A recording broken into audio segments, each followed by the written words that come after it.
Bonjour tout le monde! Sujet du jour, on parle de la maladie de Lyme. Je vous explique un peu plus d'où ça vient et comment ça se propage. En fait, la maladie de Lyme a été découverte pour la première fois au Connecticut, dans une petite ville qu'on appelle Lyme, aux États-Unis. Et c'est la première fois qu'on a identifié la bactérie responsable de la maladie de Lyme, la borréliose. La borréliose se transmet par son vecteur principal qui sont les tiques.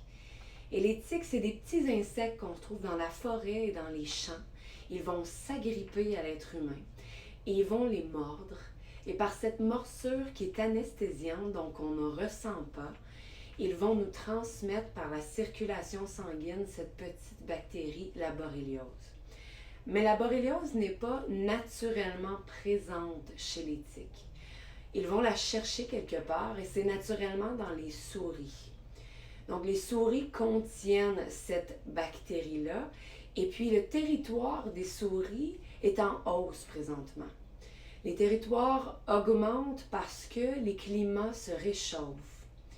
Donc, dans les prochaines vidéos, je vais vous expliquer un peu plus, en fait, comment prévenir la morsure d'une tique et aussi, du moins, comment aider l'immunité à combattre la borréliose une fois qu'elle est entrée dans la circulation sanguine. Puis je vous explique un peu plus un nouveau phénomène qu'on a découvert sur la maladie. En fait, ce phénomène s'appelle la co-infection. C'est qu'on réalise que la bactérie responsable de la maladie de Lyme, la borréliose, ne vient pas seule.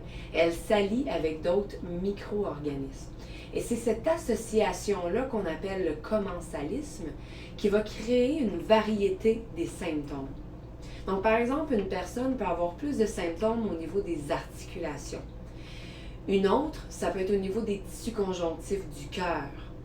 Ou une autre personne, ça peut être au niveau du système nerveux, plus principalement au niveau de la gaine de myéline qui entoure nos nerfs.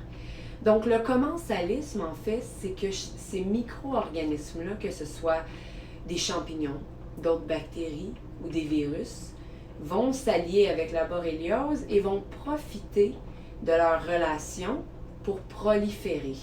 Donc, ils vont trouver un échange qui est profitable à chacun et puis ils vont pouvoir se développer plus facilement.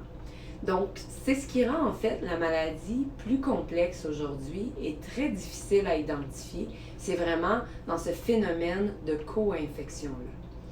Donc, dans les prochaines vidéos, on va vraiment rentrer dans le vif du sujet. Je vais vous expliquer les 3 stades de développement de la maladie de Lyme. Et puis après ça, je vous donne des trucs et astuces pour prévenir la morsure d'une tique, en fait.